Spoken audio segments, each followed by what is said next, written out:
जगत और मानव जाति की सृष्टि का वर्णन। आदि में परमेश्वर ने आकाश और पृथ्वी की सृष्टि की। पृथ्वी बेडौल और सुनसान पड़ी थी और गहरे जल के ऊपर अंधियारा था तथा परमेश्वर का आत्मा जल के ऊपर मंडराता था। जब परमेश्वर ने कहा उजियाला हो, तो उजियाला हो गया। और परमेश्वर ने उजियाले को देखा कि अच्छा है, और परमेश्वर ने उजियाले को अंधेरे से अलग किया। और परमेश्वर ने उजियाले को दिन और अंधियारे को रात कहा। तथा सांझ हुई, फिर भोर हुआ। इस प्रकार पहला दिन हो गया। फिर परमेश्वर ने कहा, जल के बीच एक ऐसा अंतर हो कि जल दो भाग हो जाए। तब परमेश्वर ने एक अंतर बनाकर उसके नीचे के जल और उसके ऊपर के जल को अलग अलग किया, और वैसा ही हो गया। और परमेश्वर ने उस अंतर को आकाश कहा। सांझ हुई, भोर हुआ। इस प्रकार दूसरा दिन हो गया। फिर परमेश्वर ने कहा, आकाश के नीचे का जल एक स्थान में इकट्ठा हो जाए और सूखी भूमि दिखाई दे, और वैसा ही हो गया। परमेश्वर ने सूखी भूमि को पृथ्वी कहा, तथा जो जल इकट्ठा हुआ उसको उसने समुद्र कहा। और परमेश्वर ने देखा कि अच्छा है। फिर परमेश्वर ने कहा, पृथ्वी से हरी घास तथा बीज वाले छोटे छोटे पेड़ और फलदायी वृक्ष भी, जिनके बीज उन्हीं में एक एक की जाति के अनुसार है, पृथ्वी पर उगे। और वैसा ही हो गया। इस प्रकार पृथ्वी से हरी घास और छोटे छोटे पेड़, जिनमें अपनी अपनी जाति के अनुसार बीज होता है, और फलदायी वृक्ष, जिनके बीज एक एक की जाति के अनुसार उन्हीं में होते हैं, उगे। और परमेश्वर ने देखा कि अच्छा है। तथा सांझ हुई, फिर भोर हुआ। इस प्रकार तीसरा दिन हो गया। फिर परमेश्वर ने कहा, दिन को रात से अलग करने के लिए आकाश के अंतर में ज्योतियाँ हो, और वे चिन्हों और नियत समयों और दिनों और वर्षों के कारण हो, और वे ज्योतियाँ आकाश के अंतर में पृथ्वी पर प्रकाश देने वाली भी ठहरे। और वैसा ही हो गया। तब परमेश्वर ने दो बड़ी ज्योतियाँ बनाई। उनमें से बड़ी ज्योति को दिन पर प्रभुता करने के लिए, और छोटी ज्योति को रात पर प्रभुता करने के लिए बनाया। और तारागण को भी बनाया।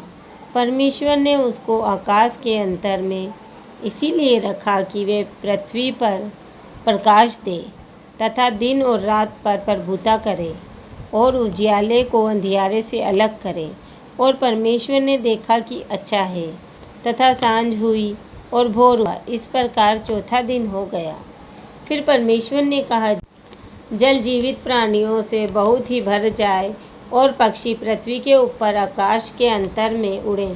इसलिए परमेश्वर ने जाति जाति के बड़े बड़े जल जंतुओं और उन सब जीवित प्राणियों की भी सृष्टि की, जो चलते फिरते हैं, जिनसे जल बहुत ही भर गया। और एक एक जाति के उड़ने वाले पक्षियों की भी सृष्टि की।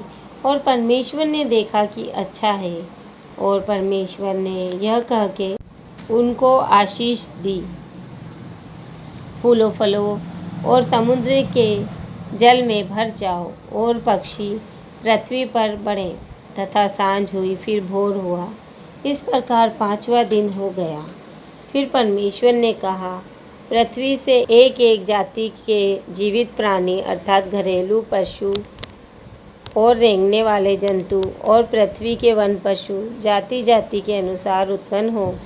और वैसा ही हो गया। इस प्रकार परमेश्वर ने पृथ्वी की जाति जाति के वन पशुओं को, और जाति जाति के घरेलू पशुओं को, और जाति जाति के भूमि पर सब रेंगने वाले जंतुओं को बनाया। और परमेश्वर ने देखा कि अच्छा है। फिर परमेश्वर ने कहा, हम मनुष्य को अपने स्वरूप के अनुसार अपनी समानता में बनाएं और वे समुद्र की मछलियों और आकाश के पक्षियों और घरेलू पशुओं और सारी पृथ्वी पर और सब रेंगने वाले जंतुओं पर जो पृथ्वी पर रेंगते हैं अधिकार रखें। तब परमेश्वर ने मनुष्य को अपने स्वरूप के अनुसार उत्पन्न किया। अपने ही स्वरूप के अनुसार परमेश्वर ने उसको उत्पन्न किया, नर और नारी करके उसने मनुष्यों की सृष्टि की। और परमेश्वर ने उनको आशीष दी और उनसे कहा, फूलो फलो और पृथ्वी में भर जाओ और उसको अपने वश में कर लो